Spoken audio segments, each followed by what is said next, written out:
We have a map back there in the back taped to the wall. If sometime during the evening on your way in or out, if you want to plot your house where it is on that map relative to these turnpike routes, or just on the map would be fine. We're also passing around some sign-up sheets, if you guys wouldn't mind signing up. That way we can keep you all in the loop as we go on. Also, during the court, most of tonight is going to be dedicated to taking and answering, trying to answer your questions. So there's a couple of ways you can, what do we do with that? There's a couple of ways you can ask questions. You can do it on our website. Where's the QR code? No, Pam? Okay, Pam, we probably need one up here. There's a QR code you can go to and ask your questions, and they will get to Kelly, and we will try to answer them tonight. We'll also let you ask questions on the mic as well. And also, Darla has cards and pens. If you would like to ask a question on paper, you're more than welcome to fill that out. And if you think you'd like to do it that way, if you want to raise your hand, Darla will come around and be ready to pass out cards for anybody that wants to ask a question through they're not, whatever size card they are. Index card, how's that? And here's, Pam has the QR code if you want to get a question asked that way. And we're going to start here in just a couple of minutes. So.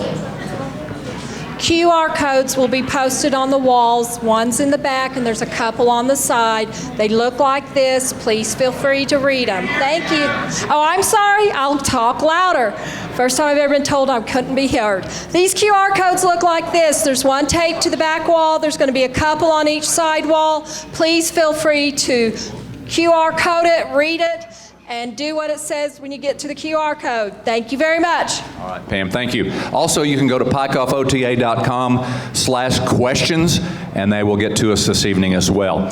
And if we don't get to all your questions, we will make sure we get them answered in a timely way if we have a way to contact you in that question. So we're going to start here in just a couple of minutes. So if you guys want to do the map, and there's some displays up here as well. And please sign the sign-up sheet if you get a chance, if they come by. And also, raise your hand for a card. I'll start right off by explaining that we are all volunteers. We have all been infected some way or another by these proposed turnpikes.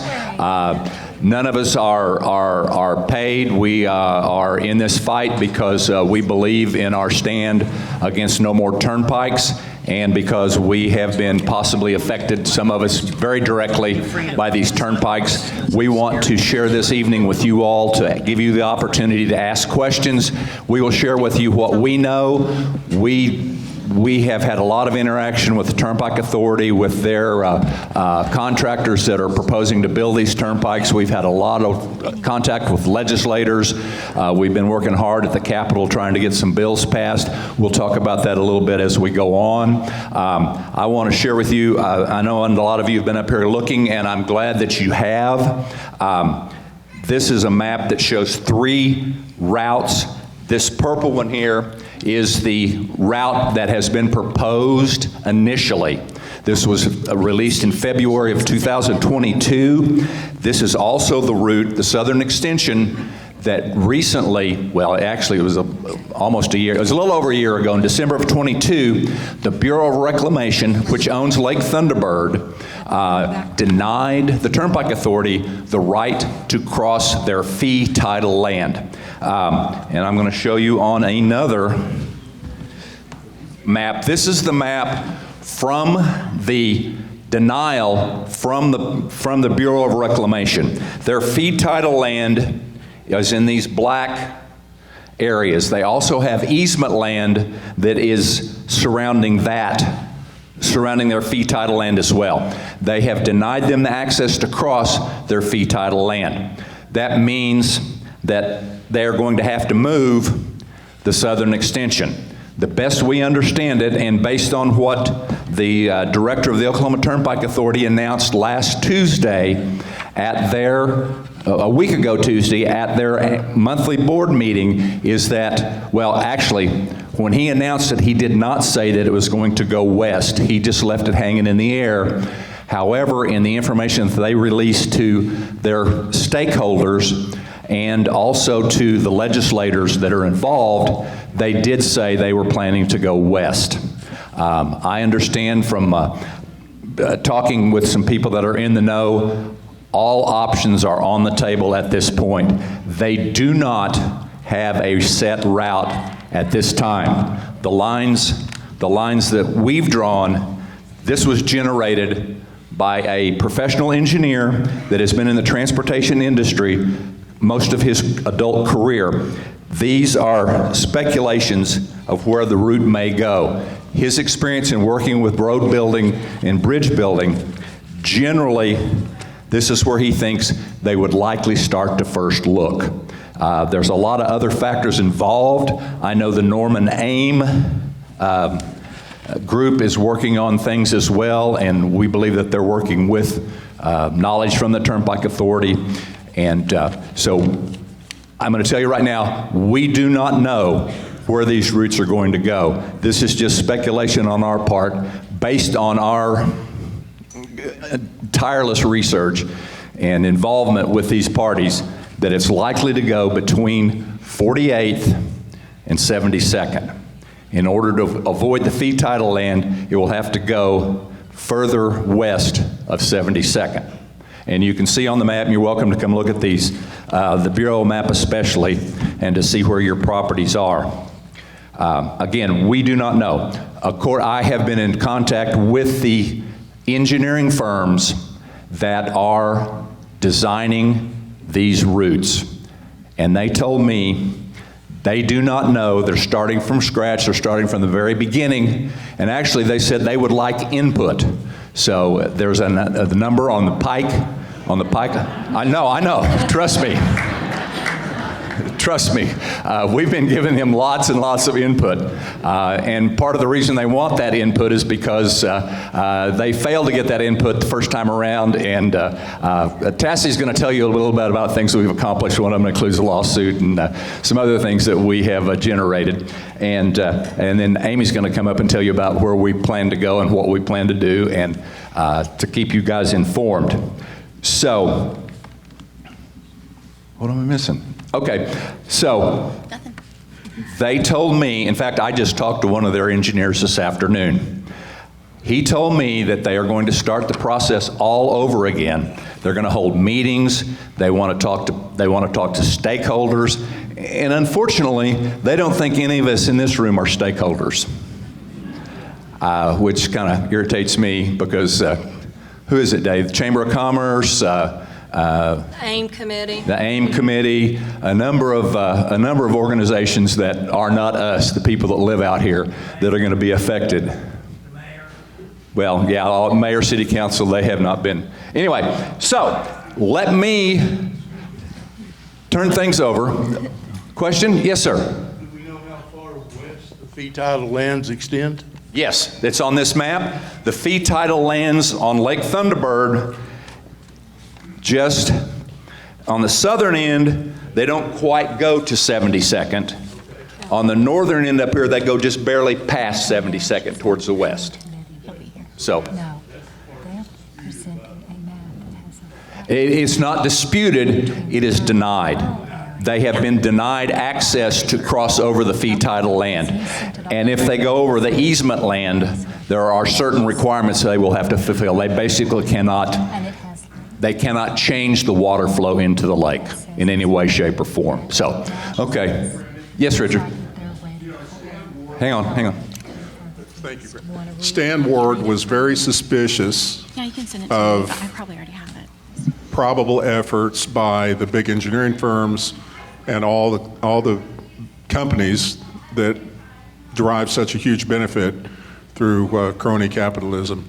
He was fearful that they would be attempting a political workaround. I don't have any information to suggest that Congressman Cole might have been receptive to that, but I do know, thanks to Kelly, that the OTA has been taking a number of meetings with the Army Corps of Engineers. And so do we have any information as to where that is all going? I guess I have some fear that they may still be hopeful that they can turn the BOR around, at least to the extent of going through the easement lands, if not the fee lands. they can go through the easement lands. They are allowed to do that. This is just speculation on my part. I don't think that they will try to go back to the Bureau of Reclamation because that process took so long. I think they want to get some concrete in the ground so that they will be able to say at a point that they're too big to fail. Is what I believe, because it would probably take, I would suspect, based on the process, it would probably take another year to get approval from the Bureau of Reclamation in any way at all. And I have talked a couple of times to Bureau, a gentleman at the Bureau has been very friendly with me, and he has told me that it's completely, that they've denied it and there's nothing that they can really do to change that denial. Again, we are concerned about the possibility of political pressure coming from the top down, but at this point, I don't think that's just my estimation from working with this. I don't think that's going to happen, but that's not to say it's not possible. So, okay, let me in. Got a question? Yes. I have talked to Tom Cole about it.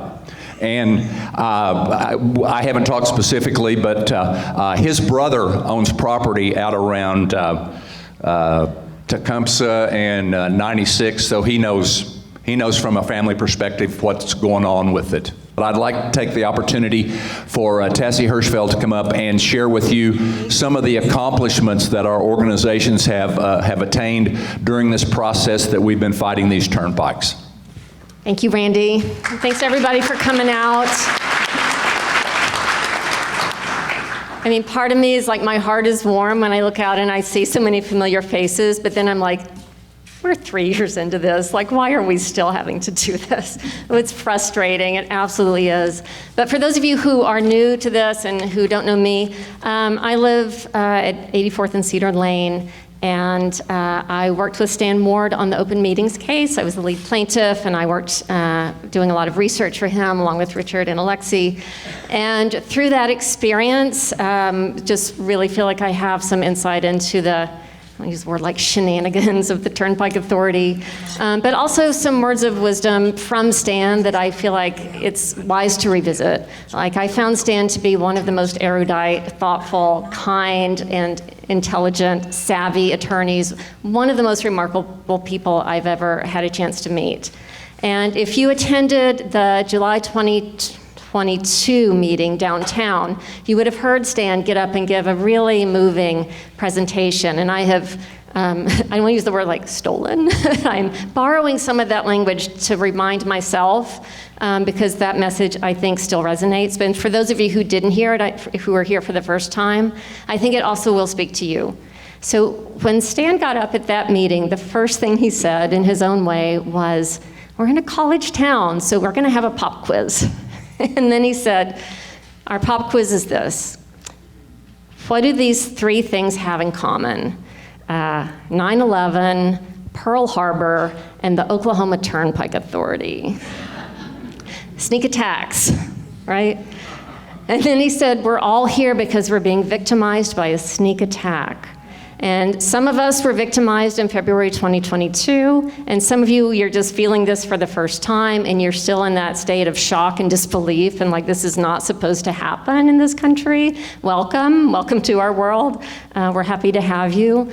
But Stan used that metaphor for a reason, because he went on to sort of talk about the importance of property rights in a democracy, and the importance of property rights in terms of life, liberty, and the pursuit of happiness, and all of the things that we feel contractually obligated by our Constitution to get from our government officials. And in this case, we are not getting that. And he went on to say something like, we have been treated with disdain. We are being treated with contempt. We are being treated with contempt by people who do not understand the affection that we have for our properties. The work that we've put in there, the wildlife that visit us on a daily basis, the flowers we've planted, the trees that we have watched grow over the years. And that hurts. It hurts in a unique way that we really feel both that we need to come together, but also to have redress and to have accountability. And so in that open meetings case, like, that was his driving force, was to bring some of that to a group like this and to stop it from happening again. And he knew that it would not be easy. And I remember he said something like, well, you know, you'll have a win and they'll come back at you with something ugly. And then you'll fight them again and they'll come back and you'll get tired and you'll want to give up. And he closed his talk with these words, which I still try to revisit all the time because I'm tired, as are many of you. But he said, you know, quitters never win, winners never quit. The old coach's cliche really has meaning here. And he said, there will be times in this process when you will be tired and you will want to give up. And that is what they are waiting for. And so to honor the spirit of Stanmore, I'm still here. You're all still here. We're still here. And we're in for another round. So thanks for showing up, and we'll get busy answering your questions.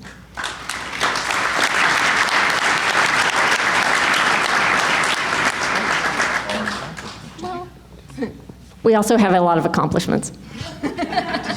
Okay, well, I was hoping for a little more detail, but that's okay. No, we need a pep talk. Okay, I will share a little bit of the things that we have accomplished with our group and with everybody's help. We were able to, in not this last session at the legislature, but the previous session, we were able to get a bill passed and overrode a governor's veto that changed the makeup of the Oklahoma Turnpike Authority Board. Previously, all 6 of those appointments were made by the governor. Now, they are made 2 by the governor, 2 by the Speaker of the House, and 2 by the President of the Pro Tem of the Senate. So that's an accomplishment that we have done. We have encouraged the Attorney General to call for an investigative audit of the Oklahoma Turnpike Authority, which is still in process. And we have been in close contact with those people and anticipating that it comes out soon. We're hoping that it comes out very soon. We've hoped it would come out long ago, but I did actually have a conversation with the state auditor a couple of months ago, and she said that they were hiring some outside auditors to deal with some of the bonding issues that they didn't feel like they were capable of that was in their wheelhouse. And so they are farming that out and working on that as well. What else have we done that's great? We won the open meetings case. Oh, well, we did win the open meetings case that Stan Ward filed, and unfortunately our Supreme Court reversed that ruling, and but that, as a result of that ruling and also another case that was going on, it delayed the Turnpike Authority. They had to pull the plug, and at least for what, a year and a half? They cut down, they put on the brakes and did nothing for that year and a half. But they have reinstated, they are started back up. But those are just a few of the things that we've done, and we certainly welcome you all into our group to help with these if you indeed feel like we do, that these turnpikes are unneeded and unnecessary, and we'd like to put a stop to them. But right now I'd like to introduce to you Amy Serrato. She is also a professor at the University of Oklahoma and in the professional engineer, so she knows what she's talking about when it comes to engineering things. So let's hear it for Amy. Thank you. Okay, my name is Amy Serrato. I'm a professional engineer, and I work, part of what I do is subgrade design, so I'm a geotechnical engineer. I don't lay the pavement or do the lights, because if I did the lights, they'd be a lot better in Norman. But I do what goes underneath the pavement, and so I'm quite familiar with how roadways are supposed to be designed and the processes that are supposed to happen before we get to this point. And we're here to talk to you today because we've made it this far and been so successful because we tell the truth. That's all we have. We have the truth and the facts. And our goal, my goal, is to abolish the Oklahoma Turnpike Authority from the state of Oklahoma. And on the way to doing that, we need to stop these turnpikes in Norman, and that's where you all come in, because we've been fighting really hard for the last 3 years, and we've had major successes. The first successes in over 70 years that citizens went up against the biggest bully on the block. And so what I want you to do is you have to stay connected with us. So before I get into all the details, and I can't, my husband tells me I could put a 16-week short course on the Oklahoma Turnpike Authority, and that's true. There's so much information. We've gone down so many rabbit holes, and we know so much about the Oklahoma Turnpike Authority, and that's why we're here talking to you, not the Oklahoma Turnpike Authority talking to you. So I need you to check out our website. We have a great website, www.pikeoffota.com. You can find out everything we're doing. Sign up for our newsletter. Check us out. Our social media, we have 2 social media handles, so no more turnpikes and pike off OTA. And then I'm going to put in a plug for my Substack. Facebook only allows you to put in, just a little bit. You can't really understand the long form, so I write long form blogs and explain things in detail on Substack. If you would like to sign up for that and you can't, it's free. Just come up to me and give me your email and I'll put you on that. We have it's right there too, yeah. We have over 1,100 subscribers now, and I try to publish frequently, but sometimes the semester gets in the way and I don't, but we're putting on long form, so we want you to be able to help. We want to tell you how you can help. So please do sign up for that. So I want to let everybody know that that the Pike Off OTA and the Oklahomans for Responsible Transportation are committed to no turnpikes anywhere. We are not happy that it's moving west. We will not be happy if it moves east. We would not be happy if it stays where it is. We don't want the turnpikes, okay? So you need to know that. And it's our job to keep you informed. So the reason why you're here today is because our group of fantastic volunteers understood the cryptic message that Joe Kelly gave in the last Oklahoma Turnpike Authority meeting. He didn't come out and say where it was going to go, but he said it's probably going to move. And we knew that meant that they weren't going to bother with the Bureau of Reclamation anymore. They're just going to get up and move it and then try to go as fast as they can so we can't stop it. And so how do we stop the Oklahoma Turnpike Authority? Does everybody know how the Oklahoma Turnpike Authority gets their authority in the state of Oklahoma? Okay, so real quickly, because this is like another week-long short course, because it's convoluted and that's how they want it. That's how corruption occurs at the nexus of public and private partnerships. The Oklahoma Turnpike Authority has given its powers through the legislature, through our state statutes. So Title 69 gives the authority the ability to build in specific locations that are voted on by your representatives. So that's supposed to be our representative democracy. It doesn't really, it's kind of broken. That's not how it works. But so we have several options to stop this. We can change the legislation, which is easier said than done. We can take them to court and hope the judicial branch has intellectual honesty and unbiased rulings, which we know didn't happen. They don't. Correct. And we can also start something called the initiative petition, which is a statewide petition by the people to have a state question to vote on that would change our statutes. But I do caution you on this, because in 1954, there was a state initiative to make all the turnpikes free after the bonds were paid off. And the people voted for that. And then the next year in the legislature, the corrupted elected officials changed that language, and now we have cross-pledging. So even if we vote on something, it's possible that the legislature would change it later. But we have 3 options really: legal, legislative, and initiative petition. So what we are looking for, we did go to court, and we had a fantastic argument. We argued that the Oklahoma Turnpike Authority did not have legislative authorization to build the southern extension, and that they didn't have authorization to build the east-west connector because of a bonding issue with a package deal with other turnpikes. And we know that we're right, we know that we're on the money, because this session, legislative session, the OTA is changing the statutes. They're trying to change it in the legislature right now to erase everything that we brought to light in our lawsuits. And so what we're looking for tonight are new litigants, new people that are affected, to join our next lawsuit that we're going to launch. We need people that are willing to put their names forth, like I did, my husband did, Pike Off OTA as an organization did, and several other people in this room were litigants. We can't be litigants again, because we've already had our due process at the state Supreme Court.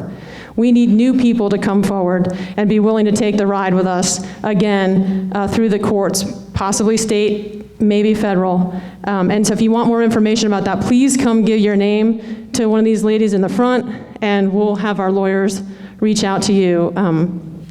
We're really adamant that we go back, because now that there's so many details I want to talk about, but now that the United States Supreme Court has shot down Chevron, which gives agencies broad power to do whatever they want, now that they shot that down, now the state Supreme Court can't argue that. They can't say we give the Oklahoma Turnpike Authority whatever they want. They can build them wherever they can connect. They actually have to litigate what's written. And so we think we have a good case. So if you're willing to do that for us, we're looking for probably 12 to 15 people to join our suits, okay?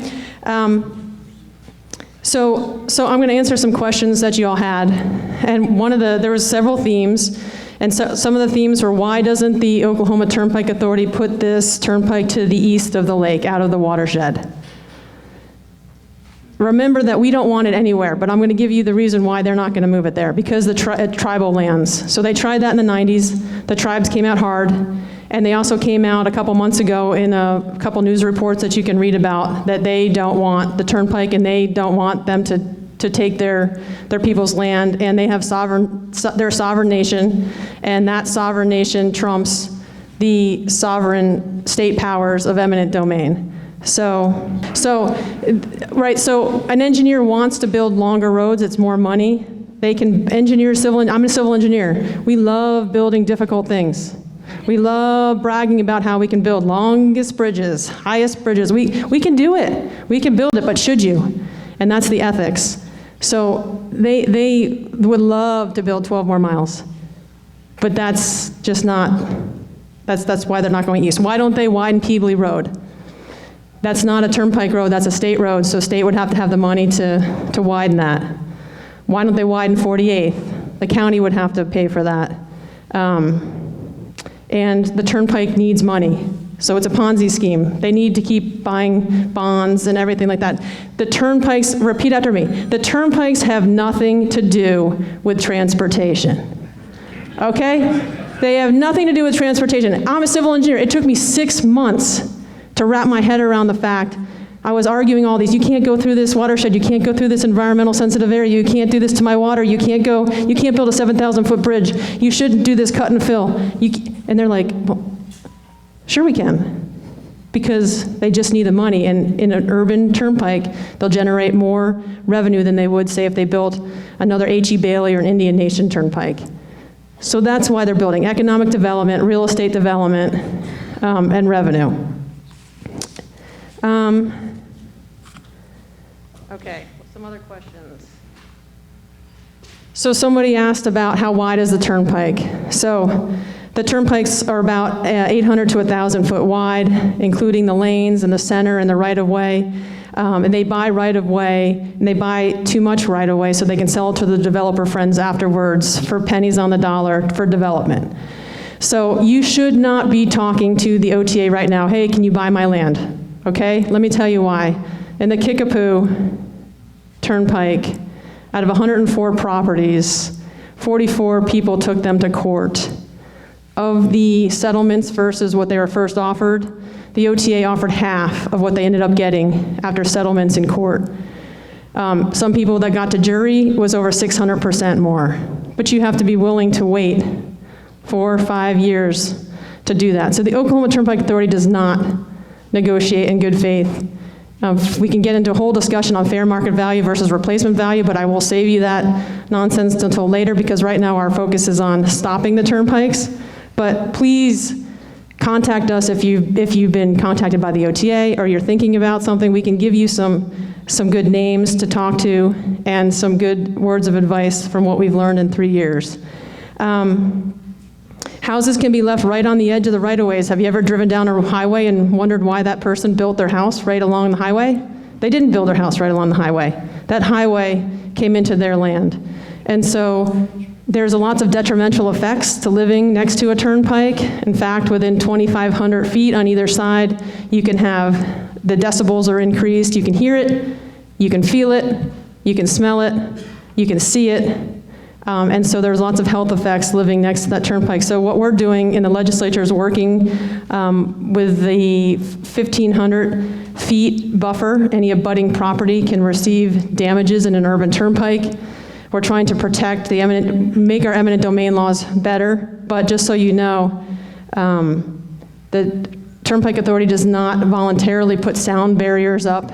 They don't voluntarily test your well before and after they put the turnpike in. And so there's things that you can do now to get baseline numbers so we have them in case we can't stop this and it goes in. And we're going to have town halls and keep doing education, so I have a lot of experts that I know that do this kind of thing, environmental mitigation and things that we can give you as this goes on. We can give you some information so you don't feel so stressed out about what's happening. And so we'd love to talk more about that.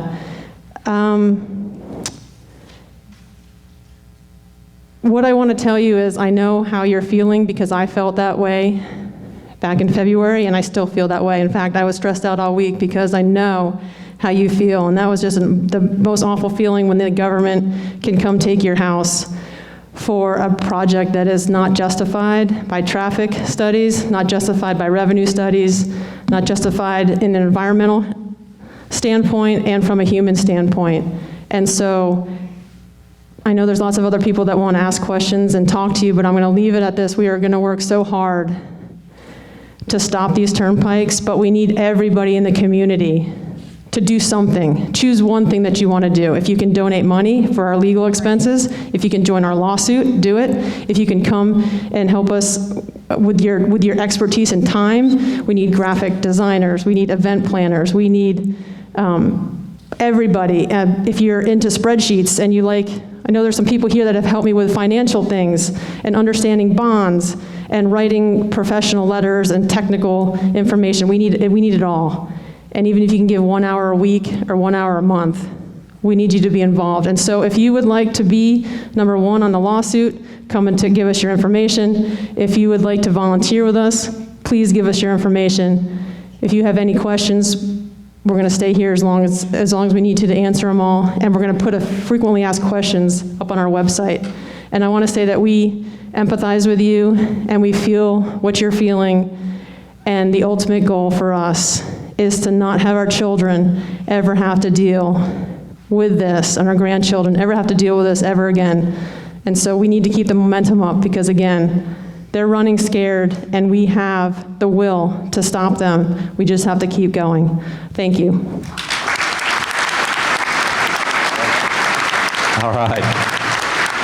Thanks, Amy. I want to tag on a couple of things that Amy said. We have had lots of, when I first got into this, when I first found out my home was in the path of the Southern Extension, I lashed out and was angry, as I'm sure many of you all are, with even the thought that it might come your direction. But I thought, gee, the government is against me. Well, I want you to know that we have lots and lots of support from our legislators. I just got a text from Annie Menz, our state representative out here in, 45? Yeah, District 45. She can't make it tonight. She was planning on being here. They're still in session at the Capitol, and she wants you to know that she's 100% behind our movement, and she's been very, very supportive at the Capitol with us, as have our other legislators from this area. Lisa Standridge is working with us very, very strongly, trying to help us stop the Turnpike Authority from doing this damage to our state. So has Annie, Mary Boren, who I'm going to introduce here in just a minute, has been very helpful from the very beginning, and we greatly appreciate that. Jacob Rosecrans, Jared Deck. We've had great support from our legislators, so feel free to reach out to them with your concerns as well, so they know that what's going on. I do want to mention, Amy talked about the financial situation of the Turnpike Authority. One of the things that we have discovered in our research, not me personally, because we have some really talented people. We have a CPA and other very talented financial people, but we've discovered that only 3 of the 11 turnpikes in the Turnpike Authority system make enough money to pay their maintenance and operation, not even to pay off the debt. So the 3 main turnpikes are paying off the rest of the turnpikes, and I've talked to many a legislator. That's one of the reasons we believe that they are proposing these turnpikes, is to generate cash flow right now to sell bonds, to bail themselves out and kick the can down the road to our future generations. I've had some legislators use the word Ponzi scheme when I've shared this information with them. But with that, I would like to introduce to you our state senator from District 16, Sweet 16, Mary Boren.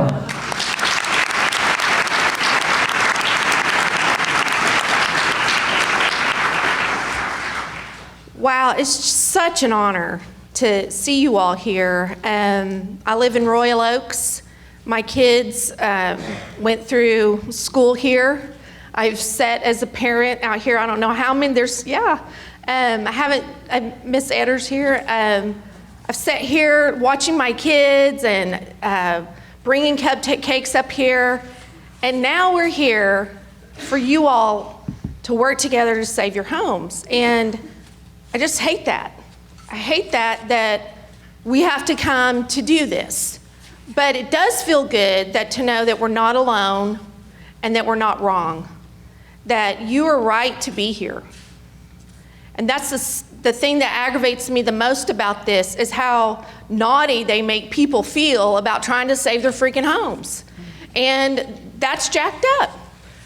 Just 2 days ago, we were debating an eminent domain bill. Gallagher has one. I don't know if y'all remember on TV that they had the people up north were worried about transmission lines coming through their houses. I don't know and y'all were saying, well, what about the Turnpike too? Because they're about to do the same thing. Well, even though I really am very supportive, and Norman's very supportive of renewables, I debated in favor of that eminent domain restriction to rein in eminent domain. And I talked about y'all. We have some of the worst eminent domain laws in the nation. And I didn't know that until Amy and the advocates here studied, put their brains together and kept bringing me stuff. And I just want to highlight some of the stuff that the advocacy has done. Now, what my job at the State Senate is to make sure that you have a safe place, a welcoming place to come to the Capitol and to get after it. There's a little plastic box in my office that has a big old sticker on it. I think it's been there 2 years now. Yeah, it has this little home in my office over in the corner, and they just come in and go, and they know to say hi to Miss Trina, and sometimes I don't even know if they're there. I might come in and get my stuff, and then it's kind of like the break room at a school. You know, they just have their coats there and have their backpacks, and they're busy getting their bills heard and getting, and I want to mention Danny Sterling is your state rep that's been very, very helpful as well. So I debated in favor of that eminent domain, but one of the things I mentioned is the constitutional argument that Dr. Serrato has brought to my attention is to do eminent domain without a publicly elected body raises a constitutional issue. And so that's kind of hanging out there. The other thing that you all have done is since 2022, the first is we've been at this this is starting our 3rd year, started that 501c3. And when they wanted to have a rally, I don't know who all was here, we're gonna have a rally at the Capitol. I said, okay, I'll show you how to do that. But in my head, I'm like, y'all gonna need some lawyers. And you're gonna need lawyers for a long time. And this is not a pro bono gig because it takes up a lot of your time as an attorney. You can't take other clients. So they got right on it, started the 501c3, chili suppers, donate each month. I'm donating, I've been donating, I guess, about 2 years now. I think it's $25 comes out of they donate it, and I would much rather spend $25 to save somebody's home than Netflix or whatever else. So they're very reliable. They always send me a little thank you card once a month, and it's they're trying to save homes too. So if y'all have anything extra, it's really helpful because all of your $25 a month will be able to withstand that legal thing, and I think that's one reason why this has lasted so long. So you all have a great group together. You're not alone. Your voice does count. And if you don't do it, I can guarantee you nobody else is going to save y'all's home. That's true. Nobody else is going to save your home but you. And that's just sadly, that's just the Oklahoma way of doing it. They want to act like there's somebody out there that's helping you. They want to act like there's somebody else that is got your best interest or whatever. But it's you working together to save each other's homes like Oklahoma's done since statehood that will save your home and change the laws and make them better for everybody. So thank you so much for being here. Y'all can always reach out to me. I'm just so proud of you. I'm so honored to be able to represent your voice at the Capitol. I do my best. I'll mess up. I'm not perfect. I'm not going to be your your savior, I'm not your angel, I'm not any of these superheroes, I don't have a cape, but I will stand arm to arm with you, lock arms with you, and show you what I know to hold the people at the Capitol accountable and make sure that we have responsible transportation in Oklahoma. Thank you so much.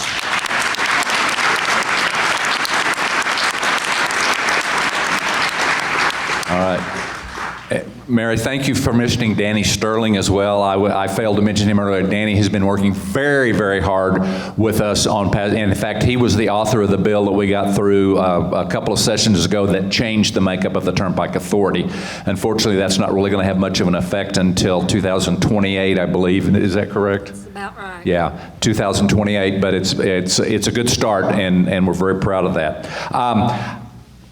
Michael Nash, our city councilman from this ward, had said he was going to be here. He's got business going on at the city with, I believe it's the AIM Commission going on over there, that he needed to be there, but wanted to be here. I just got a text from Annie. I told you that, didn't I? Yeah, okay, Annie wanted to be here as well. So, okay, are you guys ready to open it up to questions? Amy, you want to join us up here?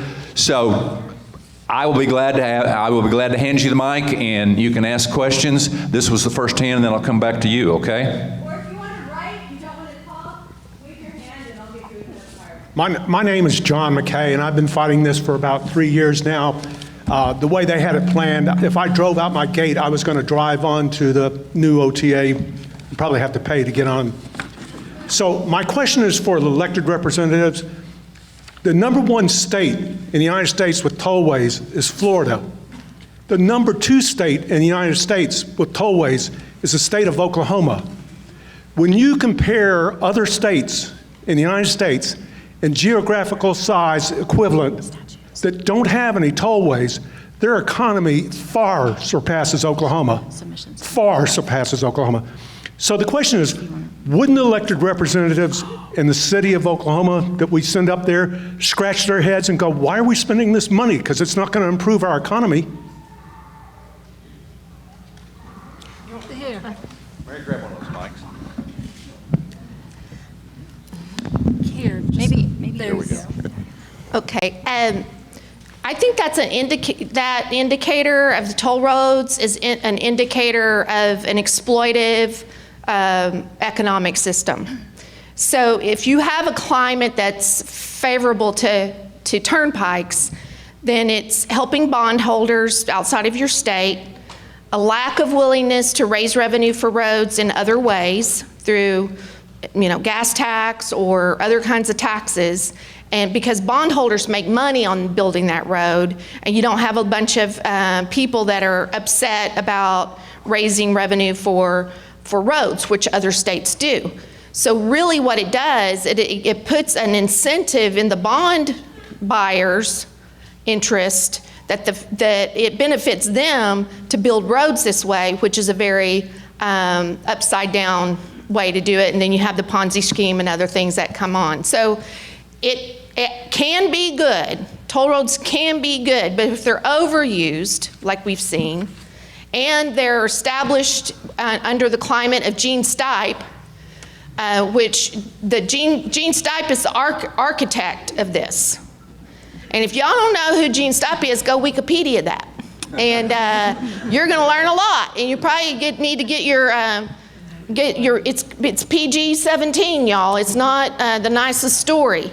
But we have a road building system that's based on inherently a corrupt system. And so then that system keeps rewarding politicians just to go along with it. And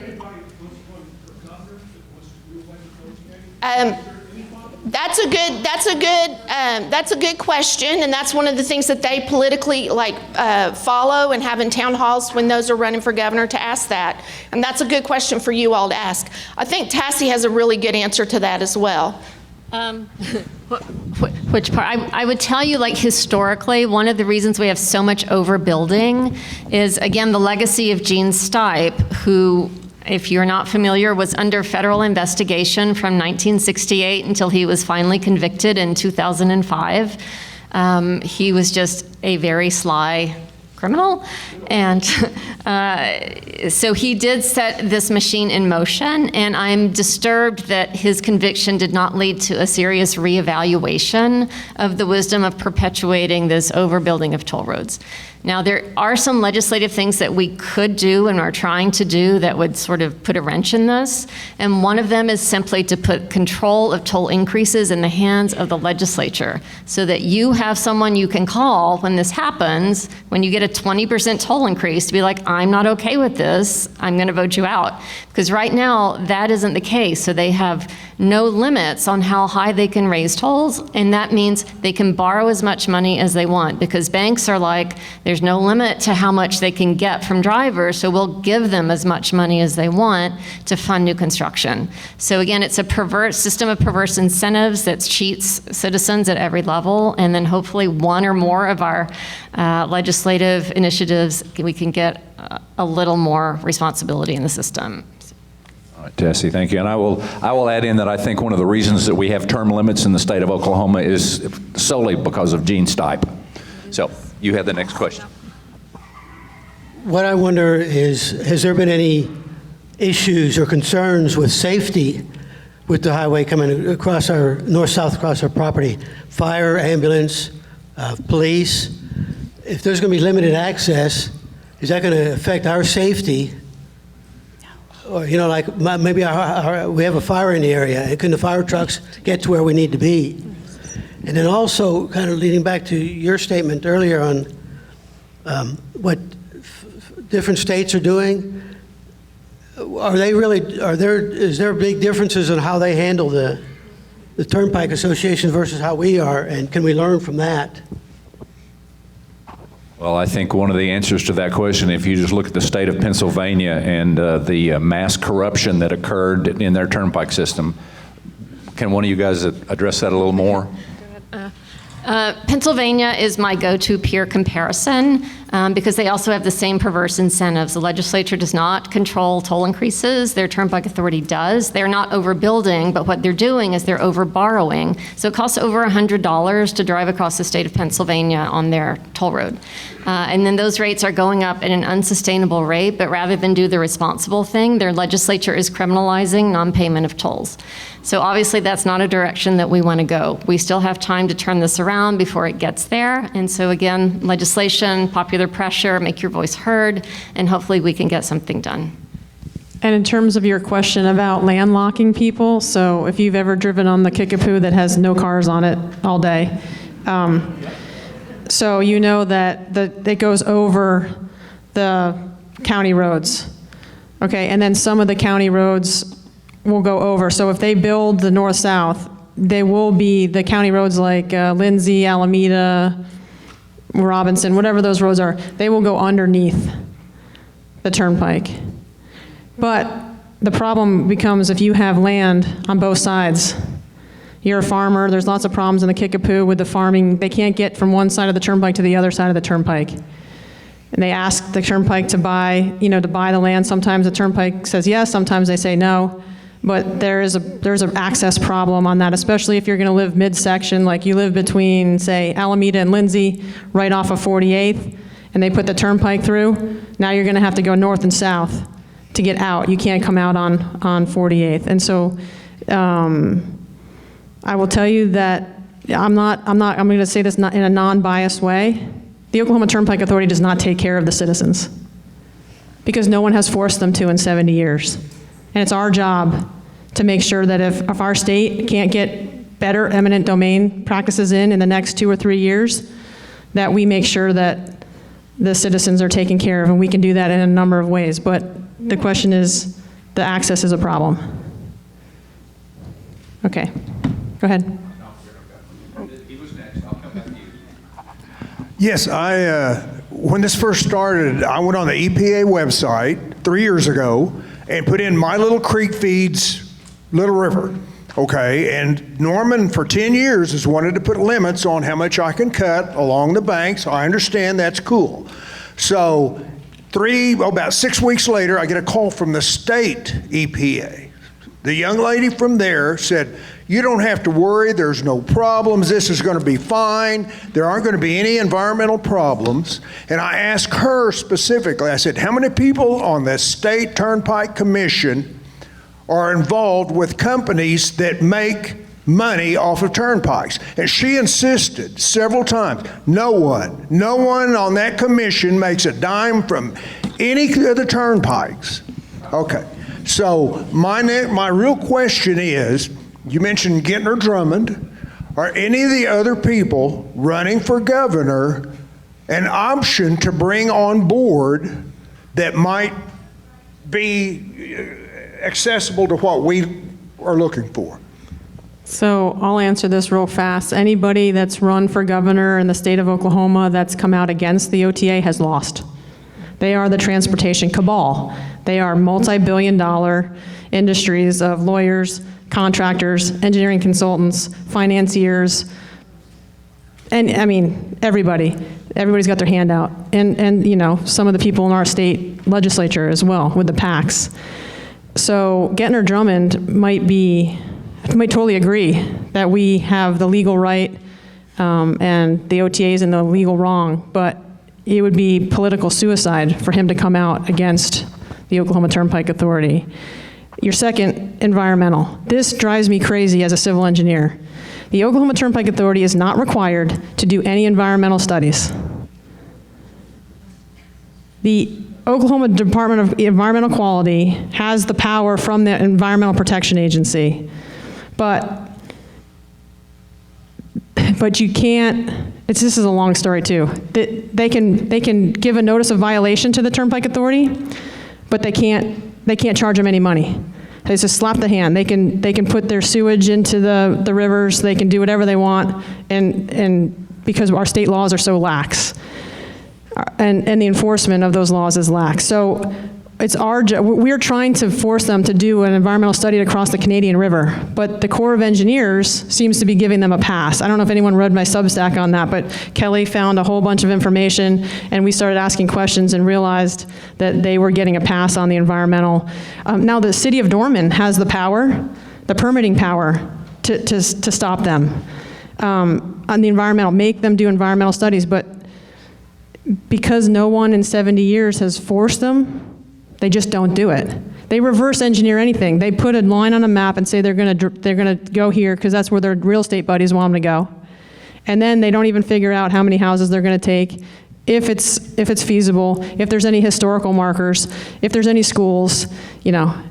So, and then everybody was worried about the schools too, so I'll answer that. They're not gonna take Robin Hill School. They're not going to take this Washington school. They're going to avoid the schools. They're not going to go to take Noble High School.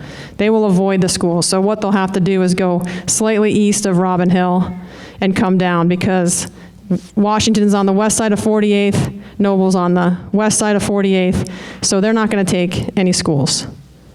They're also not going to do any environmental studies on the Little River feeding Lake Thunderbird.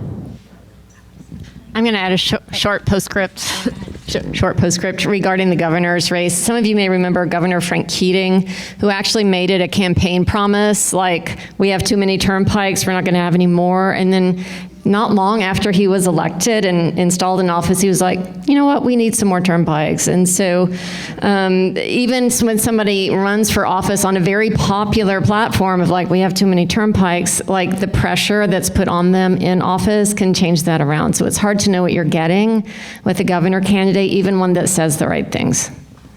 Is that kind of like read my lips, no new taxes?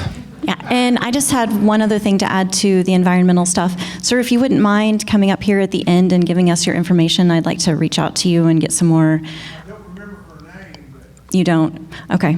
from the Oklahoma, what is it again? Oklahoma Department of Environmental Quality, yes. So environmental aspect of this fight is something that we still need a lot of help on. We're getting a lot of roadblocks everywhere we turn. I feel like we got really lucky with the open records request. Actually, it was a FOIA that I sent to DC headquarters that gave us a heads up that they were going to try to cross the Canadian River over to Newcastle without getting a NEPA study. They're not going to have to file the 404 permit according to the records that we received.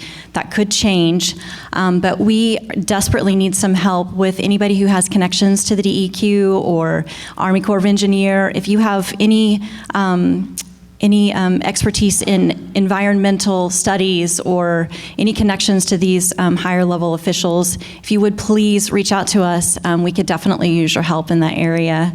And if you have had any contact with them in the past, specifically since the turnpikes have been announced, I would just encourage you to reach out to us and bring us that information so we can add it to our repository, because that is definitely top priority right now, because the very first step of their east-west connector is to get that bridge going. That's where they've already started purchasing right-of-way. They've been working with a couple landowners over there. I'm sure some of you saw the resolution of necessity that they passed at their board meeting in February for some landowners over there. Right there at the end of the east-west connector at Indian Hills. So anyway, so that is top priority right now. So again, if you have any information, any connections to these higher level officials with environmental aspect of this, please reach out, because we could use your help. I think that was about it for that. Thanks, Kelly. All right. Hi, I'm Joe McKay. You heard my husband speak a moment ago. So as I'm listening to everyone and Senator Boren and hearing the hard work that some of our legislators are willing to do for us, it seems very clear to me that the majority of our legislators are not incentivized to stand up for us. And my thought is, it's time for us, we the people, to get tough and tell our legislators, you can be primaried. You can be recalled. We have that power, and we are going to have to raise our voices and send them letters, get on the news, and make it clear.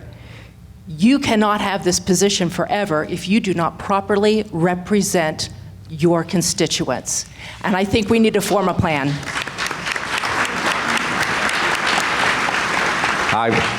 I want to respond to that. From my experience at the legislature, we have a lot of friends in the legislature that do not like the turnpikes, and where we, in fact, a couple of times we've had majority votes to get things out of committee or to win on the floor. However, we seem to be running into roadblocks at the committee chairs of the different committees. A bill will get written. Senator Boren will author a bill. She will submit that to be heard. It will be assigned to a particular committee. That committee chair has the power to not hear that bill for any reason. They don't have to give any reason. They say, no, I'm not hearing that bill. We've had that happen numerous times with a lot of our bills that we've been trying to. We've got 3 or 4 that are dead now. One to put a limit on the bonding, how much bonding the Turnpike Authority could get. We had another one that was killed to make sure that the legislature had the right to approve any toll increases. Those have all been killed by one person. So, Hey, Randy. so well, you can go to the OK House and OK Senate. You can look up the different committees. Transportation chair in the Senate. Now, actually, I will take that back. The transportation chair in the House did hear one of our bills, so, but he didn't hear some others. So, you can go and when they are representing a committee chair, they are not just representing their district. They are making decisions for the whole state. So I think we have the right to go to them as citizens of the state and share our feelings with them. So thank you for saying that. I think that's a great idea. Yes, Kelly. A couple of things too. I know you guys are probably all sitting here wondering what you can do to take steps to help fight this, and I don't want you to feel helpless, because I know 3 years ago we were sitting in these chairs and I felt incredibly helpless. And so hopefully we have paved the way for the past 3 years so that you guys don't have to start at ground zero like we did. One thing that we have been working really hard on is educating our city council. So not only at the state level, but we need to be focusing on the local level as well. I think there is probably no coincidence in the fact that they announced that they're going to changed the South Extension route right after we elected a new mayor. My guess is they're probably going to try to ram this through the city of Norman before these new guys take over in July. Is that so? I would just. We need to stay on top of council. We need to be at meetings. We need to be present. We need to be emailing our council members, letting them know that we do not want the South Extension. We don't want the East-West Connector. We don't want any of it. And make sure that they are, I would just strongly encourage you to reach out to your council members and encourage them to stay involved in the conversation. Make sure that they are passing the information to us and let them know how you feel about it. We have several council members here. We've got Michael Nash and Holman is here, I think. Holman somewhere. Okay. Yes. Yes, the new mayor. So would this be a good time to have? Do you want to come say a few things? Michael had to rush over from being at the AIM committee, or Mayor, you want to come over here? Mayor-elect, I'm sorry. Let's, Mayor-elect Stephen Holman. This will work, okay. Well, I just, first of all, thank you all so much for being here this evening and giving me the opportunity to talk to you and everyone here. In the recent election, I can tell you for sure that the overwhelming vast majority of the doors that we knocked on and the people we heard from, the number one question they asked was, what's your stance on the Turnpike? And then what's your stance on the arena issue? And then what are you going to do about homelessness? Those were the three big issues. But everybody asked about the Turnpike all across the whole city, not just people that live in Ward 5 that might be impacted by it, but people in Ward 3 over by the mall, people in Ward 7 by campus where I live and represent. And so this is on everybody's minds. And I think everybody that got elected on February 11th were all candidates who do not support the OTA plan, that do not think this is something that's good for Norman. And I really firmly believe that any benefit that this plan may have is far outweighed by the negative impact and the cost. The cost is just too great. The taking of private property, the displacement of wildlife, cutting down thousands of trees, the impact to the Little River and Lake Thunderbird, which we all know is already an impaired body of water. There is just nothing that I can see that is a benefit to the city of Norman and the residents of our city as a whole. And the change in character to the rural parts of Norman, which I think is something we all care greatly about. And as somebody that grew up in Norman, I know for sure that everyone I know that lives around the lake and in rural East Norman does so for a reason. And it's, if they wanted a faster way to Oklahoma City or somewhere else, they wouldn't live in far East Norman. And I think a lot of you want to get away from those things. So I just want you all to know that you have an elected city government that does care about this issue, that does not support the plan, that is not interested in working with the OTA on doing any kind of requests or concessions that would result in more property being taken, which is what we were being asked to do a few months ago by passing a resolution for frontage roads and interchanges and multimodal paths. If we had made those requests, it would have resulted in more property being taken and the city of Norman having to take over the maintenance of that infrastructure forever, which we cannot afford to do. So I would bet that none of you in this room would think that there's not enough construction and enough traffic in Norman, right? So there is plenty of growth and economic development happening in this city right now. If you drive anywhere in Norman, there is construction happening everywhere. There's traffic. There are people moving to Norman all the time.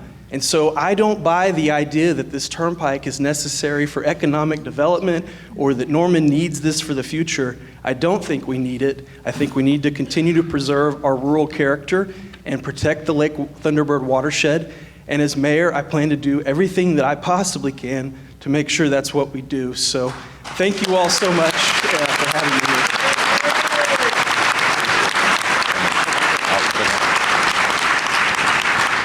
All right, thank you, Mayor-elect. I want to back up one thing that Kelly talked about. We were talking about when the Turnpike Authority announced this in March, or at the end of the beginning of March, last Tuesday. I think one of the reasons that the Turnpike Authority waited until March to announce this is because that was past the deadline for bills to be heard in committee, so that these Turnpike bills that we were supporting to put guidelines and transparency to the Turnpike, I think that they announced that late so that we could not have that influence on the committee chairs to get those bills heard.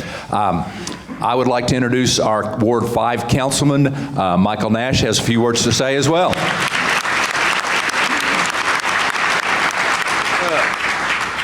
Good evening, Pike people.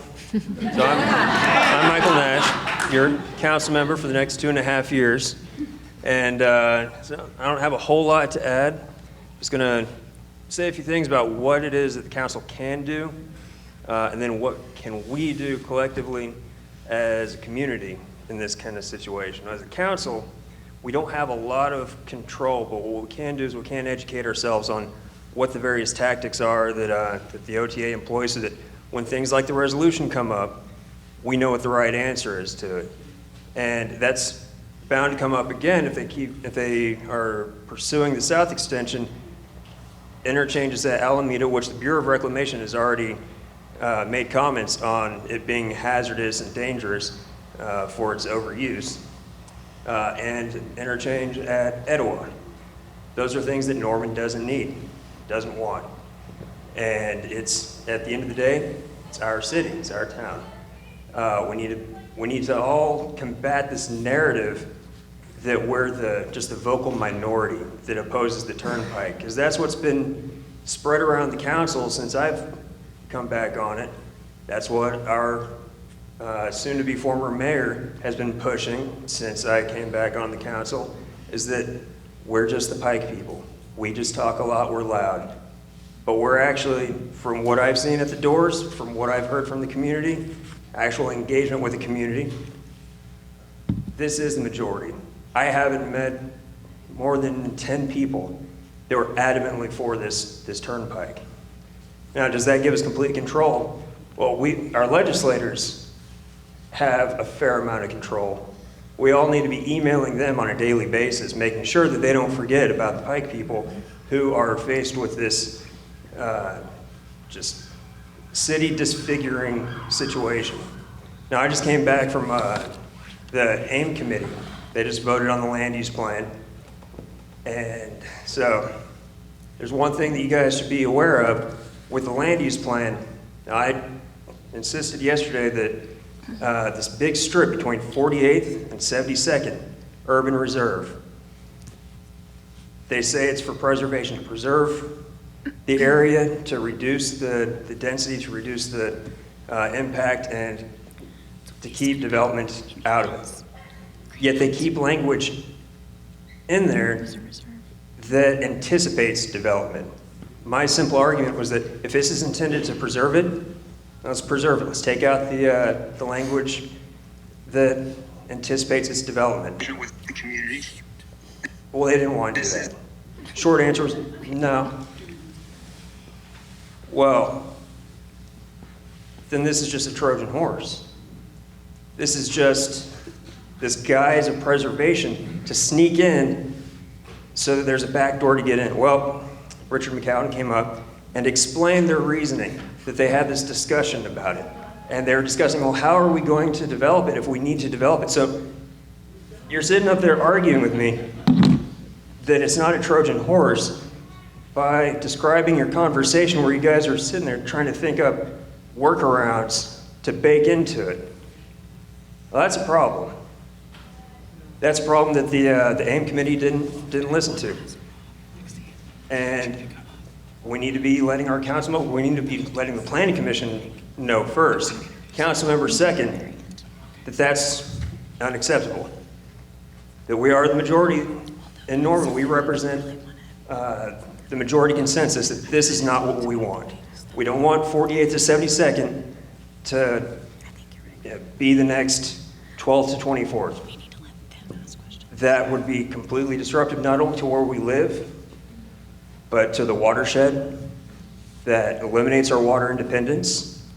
And these are all things that, if I'm sitting there just trying to look for a quick buck. I don't care, because I can just move to another town. But not us. This is our home, and we need to be fighting to protect our home. Anybody that doesn't understand that, well, I guess they're not Pike people. But yeah, I've been a little swamped the last few weeks. You guys emailed me. I'm getting to the response, but send me all your questions, and I'll send a response sometime in the next week or two. But hold questions until the official question and answer phase. But I will be here for answering questions during that time. All right. Michael Nash. All right. I'm going to make one comment about emailing your state representatives and state senators to tell them to be with us. You don't need to send those kind of messages to Senator Boren. If you have information that she would need and like to use, please send her that. But she's with us. She's 100% with us, and you don't need to deluge her with emails to ask her to support us, because she does. So, all right. I had one right here, and then I'll come to you. Hi, everybody. I'm glad to see all of you guys here tonight. I belong to the original, I believe we were referred to by the mayor back then as the Sandals and Candles crowd. So now we've progressed, we're Pike off folks. So I want to say that I live off of 72nd and Highway 9. Been in this since the very beginning, back in the 90s even. I have been a part of the legal aspect of this. I signed up along with several of my neighbors, so we've been on the legal side, and I would like to allay any fears and ask for those of you who have not been a part of a legal fight not to be apprehensive. These folks have your back. And if they're asking for new people to sign up for legal issues to help with this fight, I want to encourage you with everything you have. That's one of the very first things you could do to save your own homes.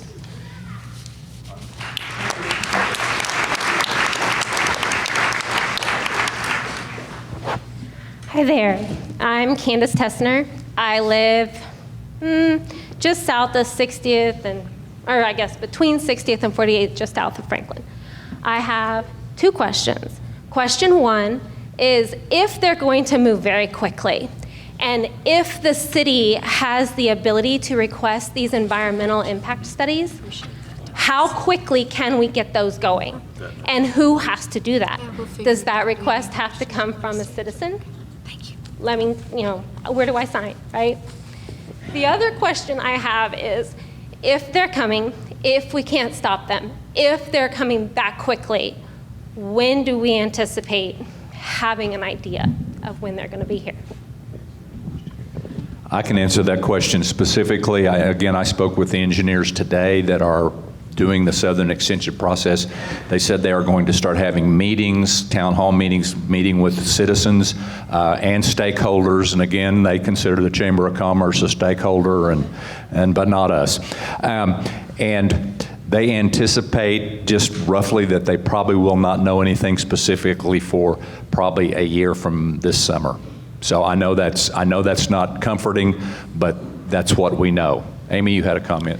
Sure, for the environmental permitting, so it's more of a permitting stormwater permits. So anytime they have to know the route first, and anytime that the turnpike would cross the water quality protection zone, the Little River, then the city would have to give them a permit about the stormwater. And we've been trying, Michael Nash has been working really hard on coming up with ordinances to strengthen how the city handles that kind of stormwater protection plan. So we can't do it preemptively. It kind of has to be after we see where the route is and when they make the application to the city.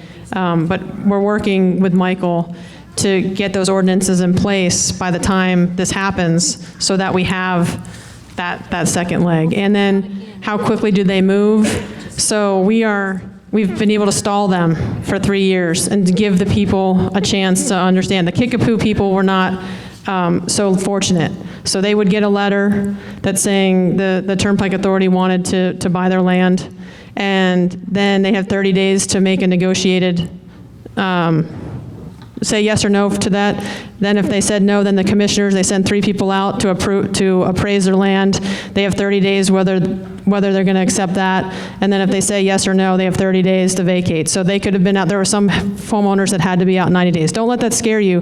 But we know a ton of people have checked out all of this information. We have all of that, but don't worry about that yet, because we're literally at least a year away from even getting a letter that they're going to come survey on your land. And what we're going to do this year is we're going to launch a couple lawsuits. We're going to try to get the legislators and the committee, whoever asks you, say names, I'll say their names. Come talk to me and I'll tell you exactly who it is so we can get these people primaried. I want to tell you that 3 state senators and representatives got ousted. Wallace, McCourtney, and Garvin. They didn't do what we wanted. They didn't do what their people wanted. They're in our greater area, but they're not in our area right here. So we have the power to primary people. We just have to mobilize across the state to get it done. So if they don't want to vote for us, well, you know what happened to the state Supreme Court member that didn't vote our way? She's gone. For the first time in state history, state Supreme Court member was not retained. We have the community power. You just have to stay together and exact that power. Go over here and. Yeah. Okay, all right. Here, I'll come to you. One other thing really, really fast before he gets to you is there's a lot of people that are going to have a lot of questions, and I just wanted you guys to know that if we don't get to your question tonight, please go online and submit that form that we put out. We have some QR codes, and then there's a web link that we can give you before you go.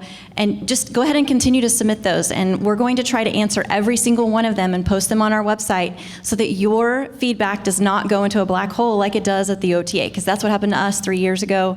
We submitted our comments and we've never seen them again. So if you don't get your question answered tonight, that doesn't mean that it's going to go away. We're going to answer all of them. So just wanted you guys to know that. I live on 60th, just north of Robinson, and there are multiple water wells that feed the city of Norman that would be affected. I'm sure somebody's looked at it or thought about it, but there are very many of them up and down through there. That it's not just us, it's the whole city that benefits from the wells that exist there right now. I suggest you let our councilman know who is Michael Nash your councilman in Ward 5? Okay, you should call that to his attention. So I suspect he probably knows that, but please reinforce that. All right, here we go. Hi, our family is on 60th and on Lindsay in between 60th and 72nd. We have a farm, and I so admire all of you that have been fighting this fight, because we didn't know what you guys were going through until it's at our front door. I called the mayor and he called me back, and we had like a long talk. Fantastic human.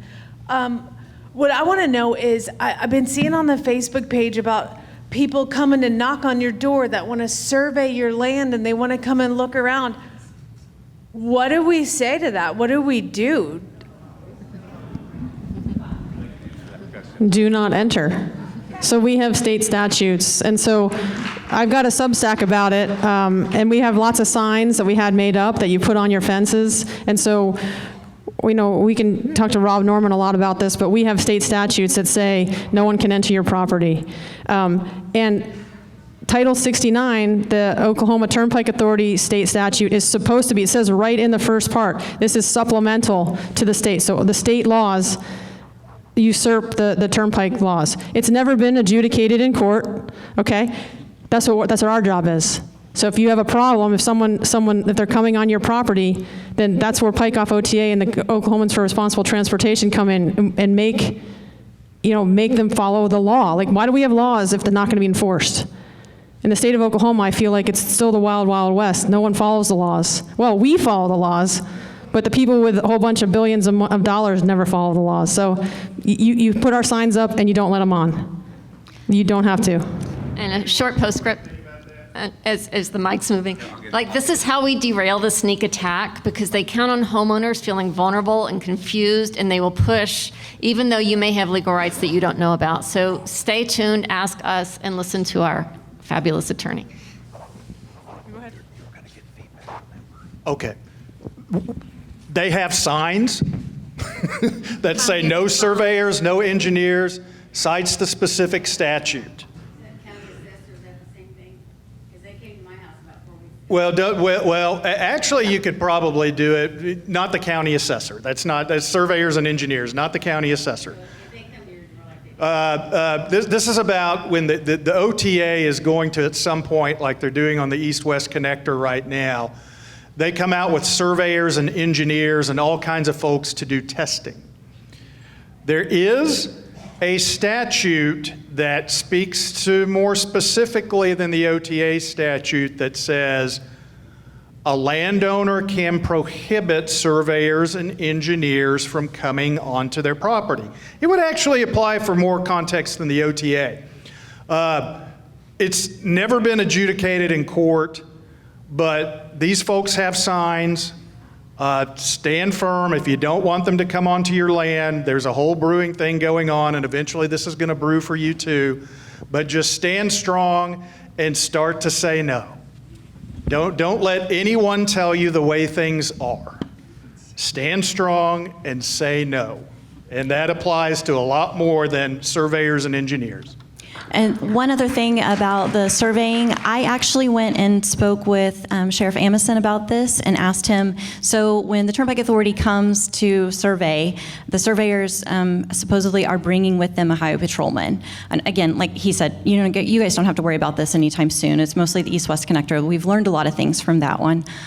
So I talked with the sheriff and asked him, so if they bring a highway patrolman out with the surveyor, what are we supposed to do? And I said, I have a feeling people are going to call your office. And he said, please tell them to call my office.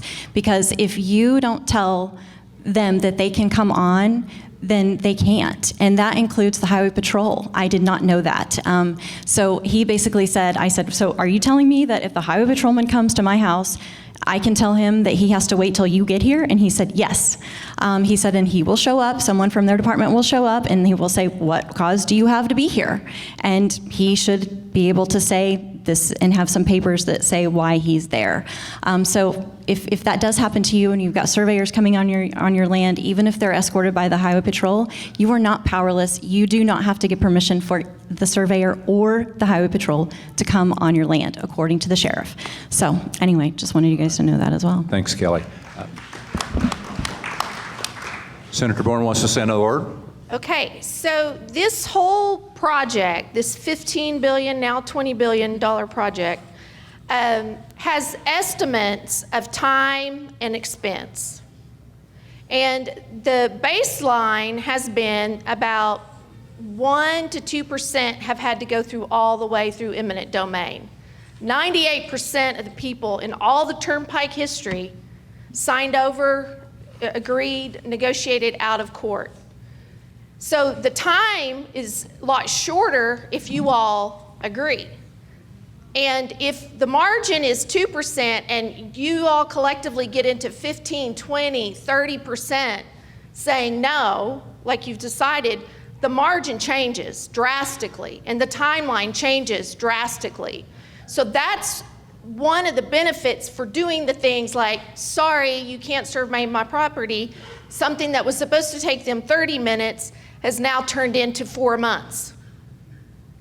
And so if you times 4 months by everybody in this room, instead of 30 minutes, that's how you change the system. That way the system doesn't work for them anymore by asserting your rights. So it's not futile, and you're not being naughty in enforcing your rights. That's part of having law and order, is the law works for you just as like it works for anybody else. So that is a big difference between Norman, Oklahoma, and all of these other places, that collectively the density of the landowners and the homeowners and the people that are informed is a lot more concentrated. So then you take a 4 month, no, you can't come to my property, and you multiply it out, it totally shifts the margins that they're anticipating.